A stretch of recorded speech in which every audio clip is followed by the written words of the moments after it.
He's looking now.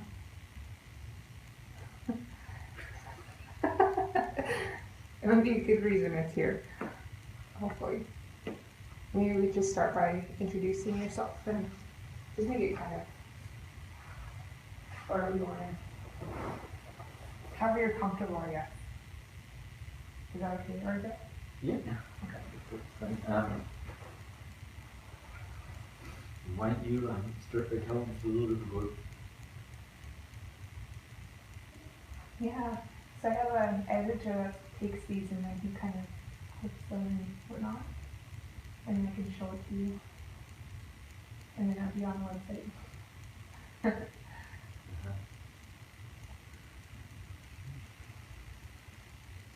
Okay, well, I have about 6 names. My European-based names are Mark, Wallace, Wedge. Then I have a name that was given to me by Jake Jackson. Jake Jackson is Deishitan from Tesla. He asked my brother to carry that name. It's on Day Du Hen. There's another one by Thomas March, who's also Deishitan. And Thomas March's name is Shagwah. So he asked if I could carry that. And then Matthew Fred, who is Kashad Henny for the Deishitan that came from England, came over and helped us a lot when we were doing some work over here. And he had some names, and one of them, he wanted them over here at England. And so Cha'an Gushu is one of the names that we gave me at Anti-Andrew Stone Potluck last year. So I'm Deishitan, which of course I follow my mother's clan. So my mother was Yajin Duhin, and she had a Tagish name too, Kashadenda. Kashadenda is means sort of the rising sun, and Yajin Duhin means deep or swimming high in the water. Right? Those are Deishitan names. So that's the Deishitan side. My father was European. He was American, immigrated into Canada in the early 1900s. Oh. Right? So he wound his way up Yukon during the highway, and so that's my father's side. The Deishitan, when we were growing up, and that's what maybe I'll tell you, one of the stories, a couple of stories, but the Deishitan, what it means is the end of the trail people. And so Matthew and one of the names, on Gushu, the way it was described, the way I understand it, was when the Deishitan were moving from Basket Bay to Angoon, that name originated. So it's like when a large group of people are moving, like a migration or whatnot, to Angushu. So that name sort of originated when the Deishitan were moving from Basket Bay towards Angoon. My brother's name, David, his name is Shadak. Shadak means sort of like the face of the mountain. And it's a very old name because it goes back to the stories go back to when the floods came. People came inland, started moving inland, and those that made it to the face of the mountain were saved from the flood. So that Shadak is that name. And they figured it's about, because when the waters came up, they figured about 12 to 14,000 years ago. Right? So that's how old our names go back, and a lot of our history and a lot of the stories and whatnot are related through names and through, so a lot of that place names, things like that are associated with it.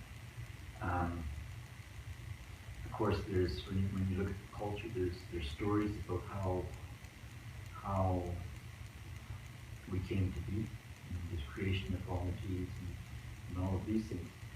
But our national anthem is the Deishitan. It's like our national anthem. It's really about the beaver again. And the story is that when this young girl had a pet beaver, she raised this kit, and she was raising it, and that, you know, it was cute and all that, and so everybody loved the beaver and whatnot. But as it started growing older, I started digging tunnels under the town, and so it almost started becoming a nuisance, I guess one would say. And so people started speaking ill of that beaver, right? And when they spoke ill of that beaver slapped its tail and made a wave that washed the whole town into the ground. And so that's Crest song that the Deishitan has. It talks about that.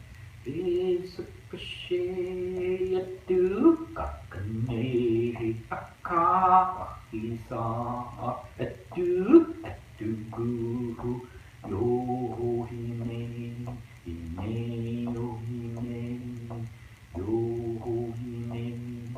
That's the first half of that song. And it sort of says, if only I had have known what my words would do, then I wouldn't have spoken that way. So it's really a reminder of how we should constantly watch how we talk, right? Because we never know what effect our words have on things, on events and whatnot. The other half of the song is, says that when we're in trouble, who's going to help us now?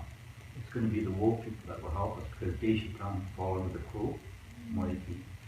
And so, just like all our culture, our marriages, potlucks, it's about how the opposites, you know, it's kind of like the two legs, you know, you depend to walk, you walk and, you know, you take turns. And all of our culture is based around that idea of depending on each other, right? Working together. And so that's what that Crest song also says, is that it's going to be the wolf people that will help the crow people when they get into hardship and hard times at night.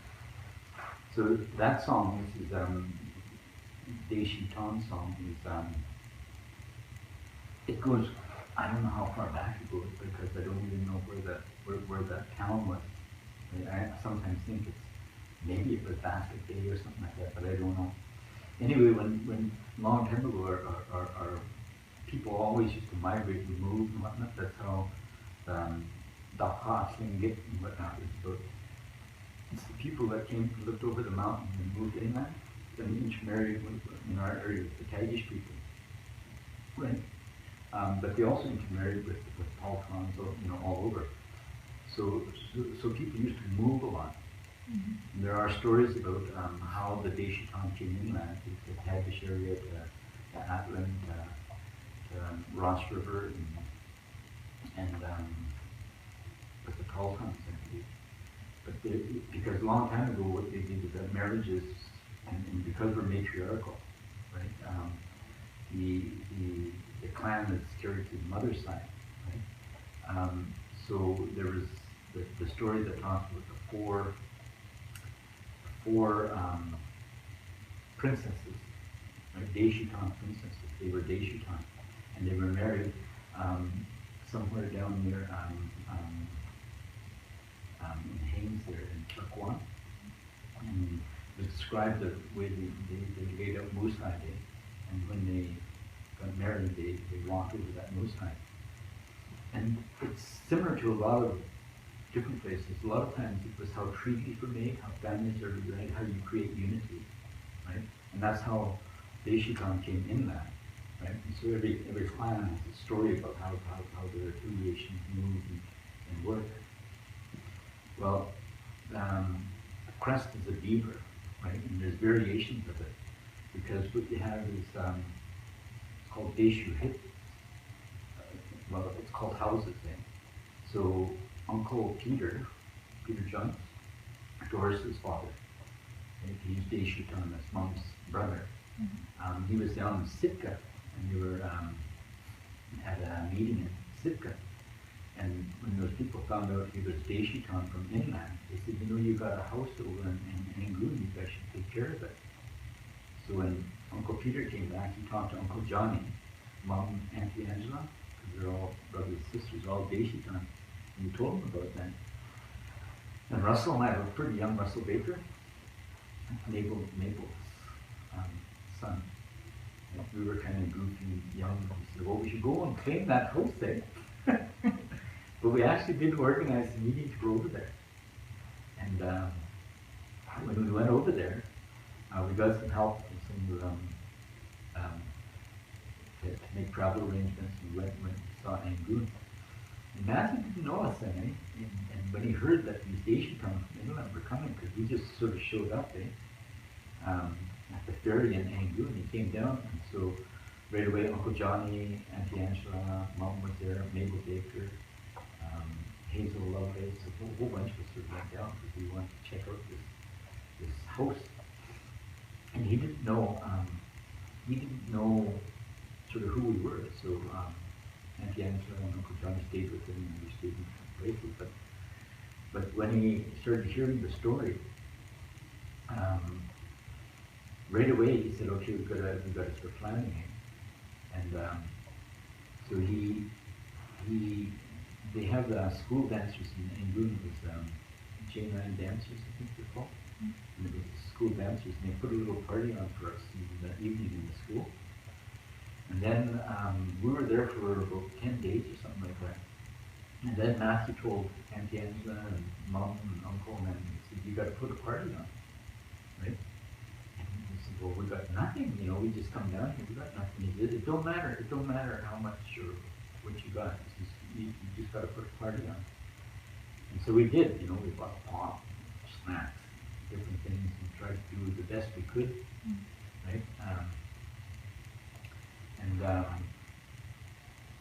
Then he put a party on, because every community has different houses. This Deshu hit is like, there's two of them, there's actually a couple of them in Angoon, but in every house or every community they have a Deshu hit, and every clan has a house.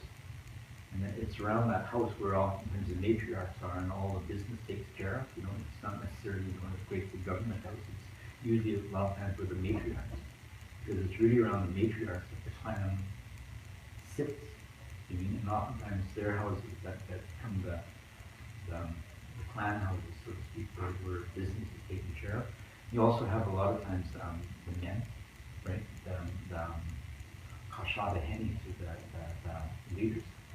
And what's important is that it's never about, in the Western concept of one being higher than the other.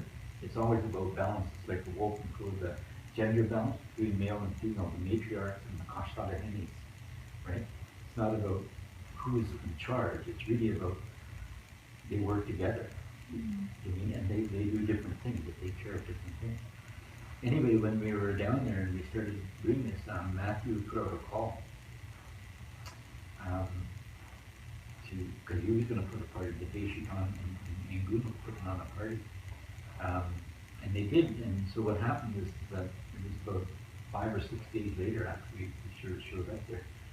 I remember, people would come, and they would bring their hats, their crest hats. Right?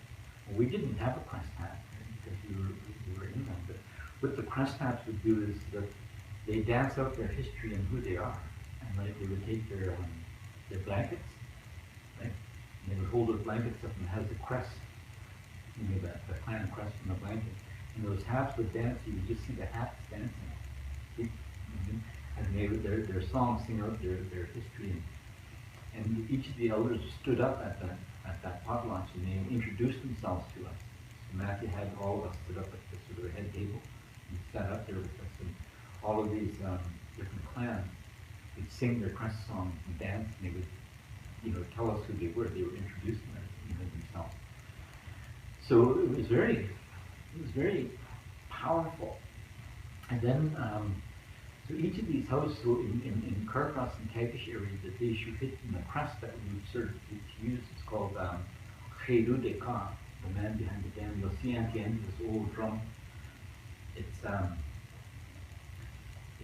beaver, right? But it's split-tailed beaver. It's got 2 tails and it's got 6 legs, right? And I often wondered about that. But that story is that knots, because a long time ago when they started trading and they started coming inland, it was long before the Russians came, whatnot, that the Tlingits and the interior people were trading back and forth. Used to trade up. Tagish was a major area. Airport Lake, I think, up with southern Shoshone is where a lot of that trading occurred. And then over in Dalton area and that whole area, there was always trading that was happening. Yeah. Knox was this man that his name was Knox, and he was coming inland to get beaver and to get furs. Mm-hmm. And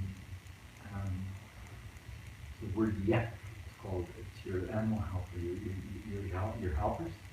He wasn't having any luck, like nothing. He couldn't catch anything. He was walking in wintertime, and he was walking, and he would fall on lakes and whatnot. And, you know, a long time ago, they didn't use metal traps. They used beaver nets. Right? They would put the beaver nets in the ice near the beaver house and whatnot. And they used to have a little line that come up with, you know, the dew claws and the hoofs. They'll make a bell, right? They make a bell. Yeah. And they use that because if you don't tend to it right away, that beaver will tear up your net. So what they would do is that they would watch it pretty closely, and when these bells would ring, they would pull it. Anyway, he was traveling along, he wasn't having any luck, but then he noticed that this wolverine kept following him. Like this wolverine was behind him. So finally he stopped and he talked to him, because everybody used to talk to the animals, and there was no line between humans and animals, it was relatives. And he talked to him, and he said, you got something to tell me? You trying to tell me something? What's your message? Or what? He said that wolverine walked around, there was a beaver house there, and he walked around that beaver house 4 times. And then he got up and raised his hands 4 times, and he said, I'm going to help you. He said, you set your net where the water goes over the beaver dam, right? And he says, you're going to catch something, but what you catch is not for you to keep. You just have to learn from it. Then you put it down. He said. So that Knox did that. He put his net where that water was over the dam. In no time those bells started ringing. So he pulled it up, and he said when he pulled it up, and there's variations of the story. Some say it was a human face, right? And some say it was a beaver's face. But when he pulled it up, he seen that it had golden eyes and golden eyebrows, and his face or his hair was sort of reddish. Right? And he pulled it up further, and he seen that it had six legs, with 2 sort of sets of back legs and a set of front legs. And then when he pulled it up further, he seen that it had 2 tails. Right? And that's that design. So he looked at it, and he put it back. And that man's name is Cheru Deka, the man behind the dam. You see, that's what makes that dam strong, right? Because that dam to the beaver people is life. If that dam breaks, you know, and the water disappears, right? It's going to be death to the colony, so to speak. Right? So that dam has to be strong. That's why that man is standing there. They also say is that the old timers used to say is that you see in the springtime when the beavers start moving and ice starts melting and whatnot, the first thing they do is they feed that man. They'll take these little twigs and they're going to feed that man to keep him strong. Right? All the beavers do that.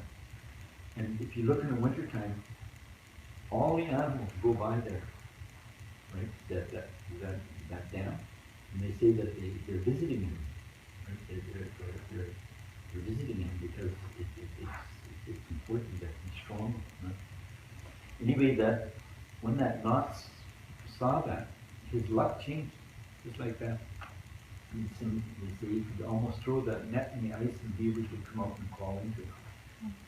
And a long time ago, they used to use that caribou shank. You know, caribou shank, because caribou shank, the hair, when it goes down, the hair goes out like that, right? And so it sort of holds them up. And when they make that, I see Roddy had that, I think it was Roddy that had gone up in Carmack's area. But they cut those caribou shanks out and they sew it together and they make the toboggan. And you can pull that thing up the hill, right? And it won't slide backwards because the way that the hair is. Well, that's what they used to use, those toboggans. And they said that, you know, when his luck changed, you know, everything, you know, in no time that toboggan was full. So he started coming back. He started coming back to you know, to the coast. And a long time ago, whenever you're out in the land, you're always harvesting, right? So you've seen this porcupine track going across this place. So, wintertime porcupine, they don't travel far. And oftentimes what they say is that porcupine is, there's other stories that relate to porcupine, but they say that porcupine will feed you when things are hard.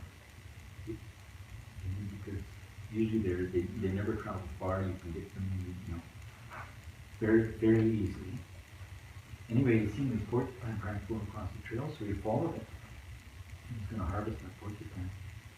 It seemed like he went on a long time, the porcupine. He was just about ready to give up, And he seen the tracks went into that cave. There's a little cave in the rock there.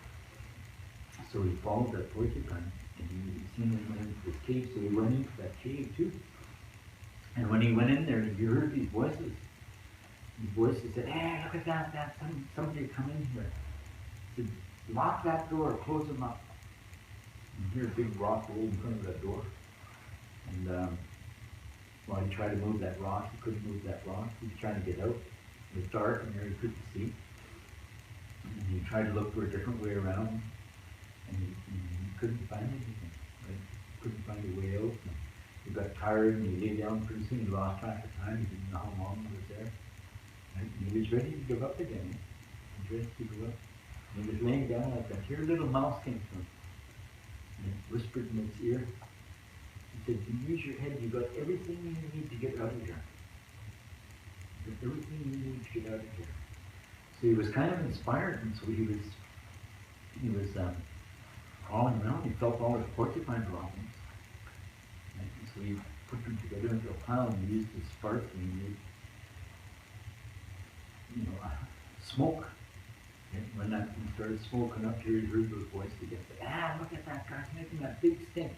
Open that door, kick him out. And heard that door opened up. And he went out. And then when he went out and he started walking back through, when he got back to where his toboggan was, here there was snow on top of it. The snow, you know how long it was in there. There was snow on top of it. And when he got back, he heard that Wolverine was sitting on top of his pack, and he lifted his head and here just took off and he came back. Then he came back to the coast. There's different meanings to that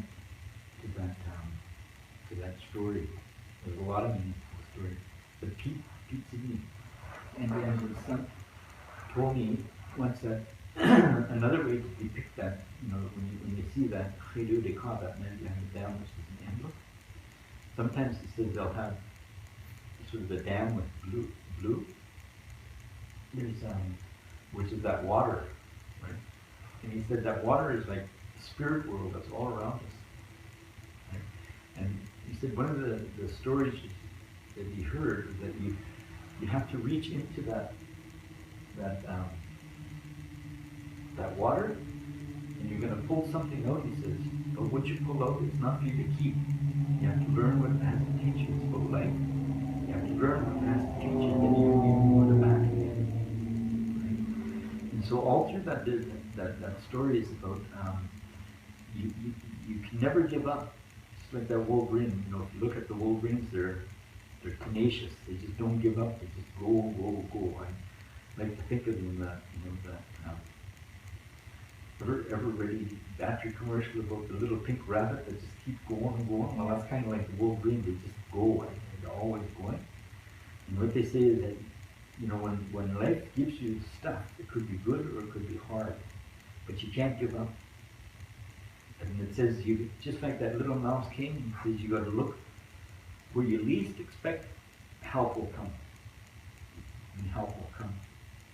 And then the other thing it says is that Creator will never test you beyond your capacity. Right? That you have everything you need to answer your problems. And so when you add all those things together, that Chedud Ikram, which is it's a sacred symbol, right? So if you actually look at it, too bad I left my vest. But if you look at it, maybe I could draw for a piece of paper. No. Sorry. Yeah, just use this. I'm not a very good artist either, so. But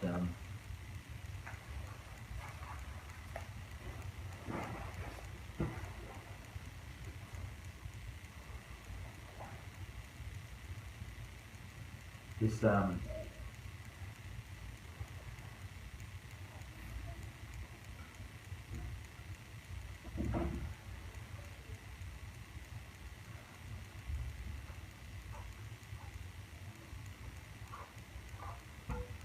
it's kind of like that, right? I see it.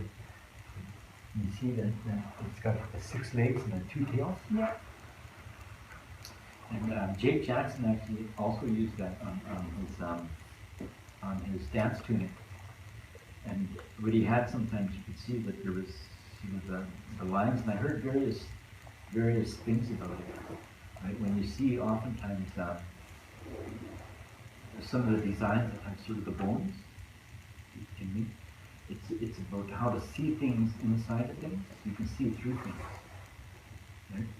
When you look at that, and you look at the Iroquois had Tree of Peace, and it's very similar symbol to that. See, it's got the 3 limbs, the 4 roots, right? It's very similar symbol to that. And then if you look at the Jewish Tree of Life, they have a similar.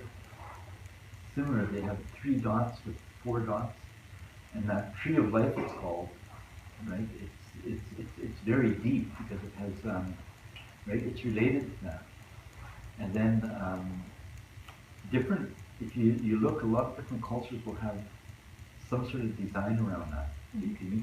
The Trinity with the Christian Church, oftentimes it's in there. Mm-hmm. There's some high teachings that have a symbol that's similar to that. So you start seeing, because I used to wonder, why did it have 6 legs and 2 tails? But when you actually start looking at other stuff, that symbol starts coming out. Anyway, when you look at that design, and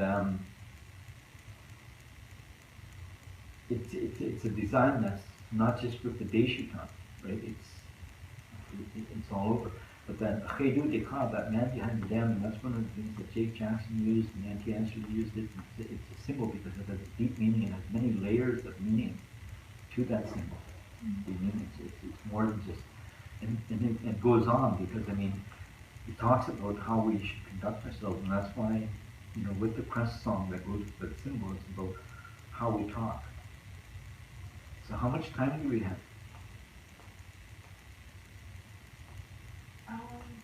Maybe like about an hour. So earlier, however you want. We could go on for a long time. We're just getting started here. Because I want to bring another part. When I was coming in this morning, I was thinking about this, and thinking about how deep, you mean, do we get into this? The reason I asked you to play that song, One King Soldier, because when Thomas Minyaki came up, and he was the first one, the way I understand it, he was one of the first Hopi elders that was authorized to share the prophecies. Because the prophecies talk about this time. And the prophecies also talked about when the 4 races in the medicine wheel, as some people call it, Mom called it the rounds of life. My mother, this thing. So when you look at that, and it seems to be a pattern that's throughout North America. It's not just here, also the Gnostics, which is pre-Christian, had the same symbol, with the circle with the 2 lines. But the Hopis use that, and what it goes back to, and they said is that in their teachings, they knew that these yellow and white races existed before contact. these prophecies go way back, right? And there were the four races, the four colors. And it's a long story, and it's not that's another thing to talk about. They knew that, well,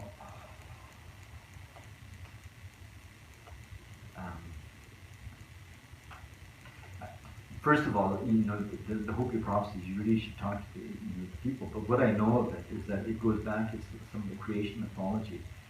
And I'll share a little bit of what I know about it, but it's only going to be scratching the surface. When the way it was described to me is that when the universal mind decided to put the world in order, it created 9 universes.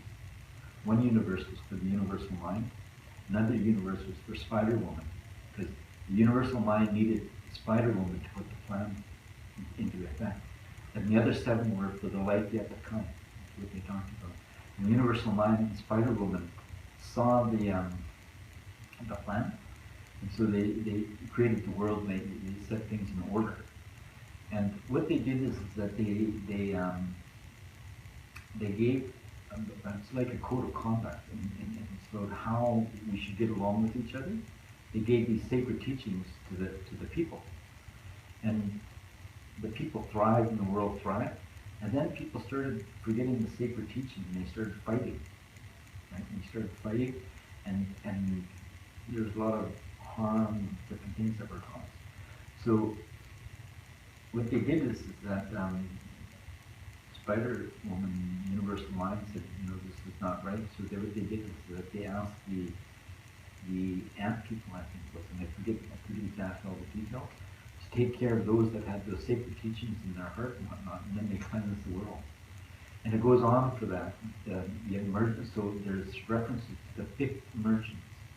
So the first time that people came up was the first emergence. After they created they cleansed the world. It was the 2nd emergence, 3rd emergence, 4th emergence. After the 4th emergence with Universal Mind Spider Woman says, what we have to do is we're going to create 4 races, and we're going to give each of them the sacred teachings, so that when they start forgetting them, one of them will always remember them. And they put them on 2 stone tablets, right? Each of the races, the white race, it was the Swiss people, I think, that have are the keepers of the white race. The Himalayans are the keepers of the yellow race. Mount Kukuru, the Kukuru tribe, and Mount Kilimanjaro are the keepers of the black race, and the Hopi is the keeper for the red race. And all of them have stone tablets. There's 2 stone tablets. One was a code of laws about how to live, and the other was a code of conduct about how one should conduct oneself, right? And so each of these races were given. They knew there would come a time when one of the races would forget about them, would forget the sacred teaching, and that's why then it was up to the other races to remind them of those sacred teachings. So when Cortez came over, right? Cortez came over and he was looking for the 7 cities of gold. 7 is a sacred number, right? To the Lakota people, it's the 7 sacred rites they have. It's the 7 days of creation. It's the 7 chakras. The 7 keeps re-emerging, right? Anyway, when Cortez was looking for the 7 cities of gold, he thought it was literal gold. And that's why in that story it says that the valley people wanted this huge treasure. He thought it was gold, right? And in that one tin soldier, and people can even refer to it, but the people in the mountain had this treasure, and it was a stone tablet, right? It was the sacred teachings, right? So the Hopis, when Cortez came and he was trying to trade beads and whatnot for gold and whatnot, they knew that they forgot the teaching, and that it was time to re-educate, to move into it. So when the Hopi started doing this, it really talks about the 5th emergence, or the emergence of when all the races would come together. And so it's really about a time when all the races need to come together. In Carcross, a number of years ago, when we actually dedicated the building that we're just finishing, it was the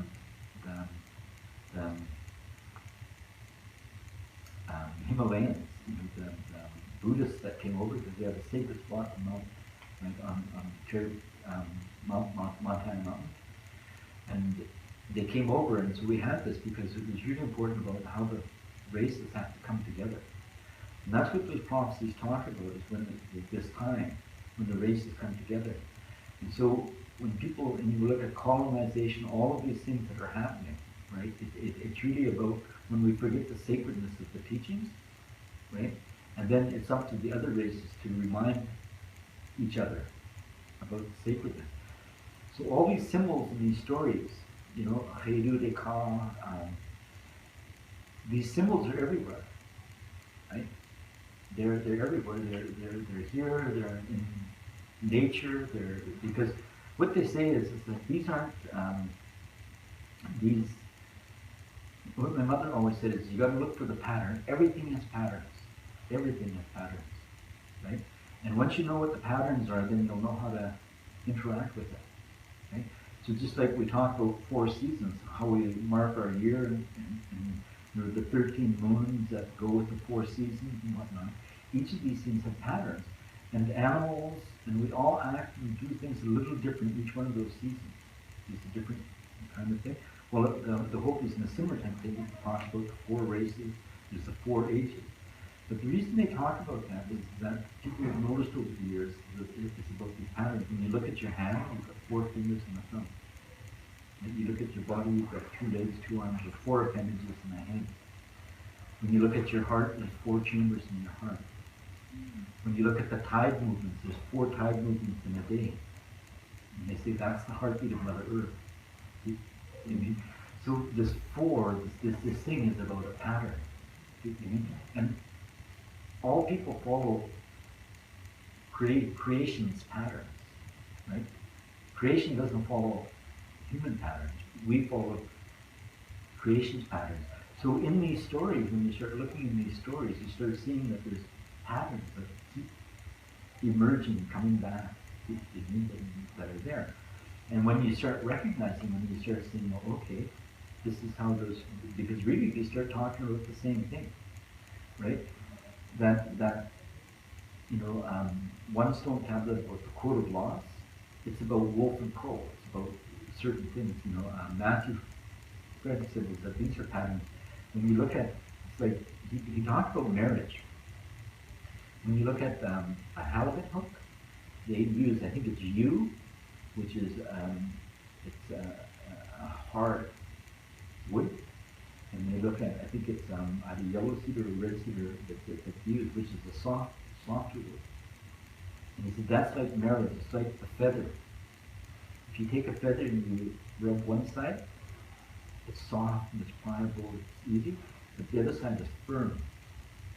And it's the same with that halibut hook. The hook part, that yew part is hard and it's firm. The other part is soft and it's flexible. And it's the same with wolf and crow. There's a time when wolves or crows have to be soft, and the other ones have to be hard. You know what I mean? And it's the same with marriage between men and women. And it's not necessarily one is this way, you know what I mean? But those two go, so those are patterns that you start seeing re-emerging. And I think a lot of times when we look at the stories and we start thinking about the stories, right? You start seeing these things because these teachings are there. Right? Anyway, I don't want we could go on a lot longer, but I mean, you know, the Hopi promise is just this part of it when Thomas came up here, because what they recognize is what's happening in the world today is that we need these teachings, these prophecies. It's the same that Lakota says that, you know, and again, you really need to talk to that. To the Lakota people. Lakota are the Sioux people. And their stories are is that when White Buffalo Catwoman came, she's like Christ or Muhammad, or she's a sacred teacher to the people. Kind of like Crow is to us. Crow is, you know.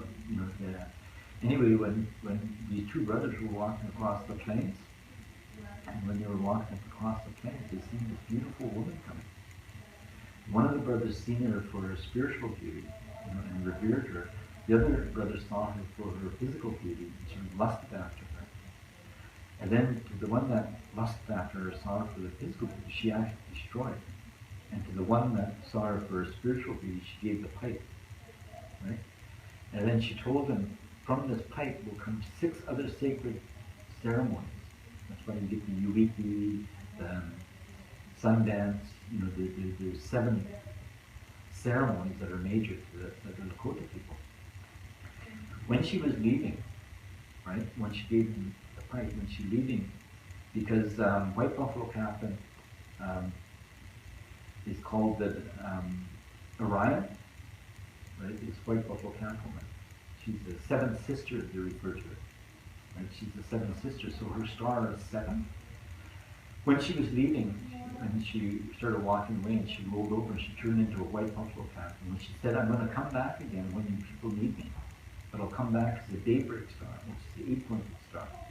And that's why with the Lakota, you see a lot of times what's called the star blanket, this 8-pointed star. You know?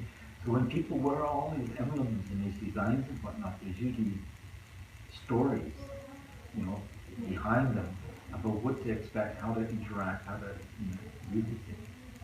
And you start seeing these patterns that keep emerging. These patterns aren't based on, you know, there's this big talk about traditional knowledge and whatnot. Well, our knowledge is empirical. It's just that how we measure them is over thousands of years of observation, not a couple of weeks or a month or a year. It's thousands of years. Our stories have talked about. And the foundation of science is that you should be able to take theory, you should be able to do an experiment, and you should be able to replicate it and get the same results. So most of our stories, it's like, and we know, we're observers, you know, we grew up, and I grew up, you know, when a loon makes a certain noise when it's flying, right, it means weather's coming, right? And loons will tell you all the time, you know, how to get prepared. Chickadees, when they make a certain sound, tell you it's going to rain, or tell you when people are thinking about it. Right? These are all patterns that our people just over thousands of years observed and whatnot, and it became common knowledge. Right? Well, to people that don't know it, it sounds superstitious or, you know, those types of things, but it's not. I mean, it's really about interacting with the environment and understanding how the environment works and following the patterns of all of these things. You know, when the gray jays make a certain sound, they tell you when you're going to make skin, right? Because animals are coming up. Well, there's a symbiotic relationship between all of us, between the animals and whatnot, and don't separate. Anyway, I better stop now. No, I think they're loving this. Thank you. Thank you. Yeah. You sure? The timer did pop.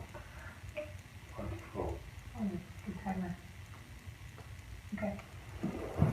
Show me the gun. So now you gotta do your homework, eh? Yep.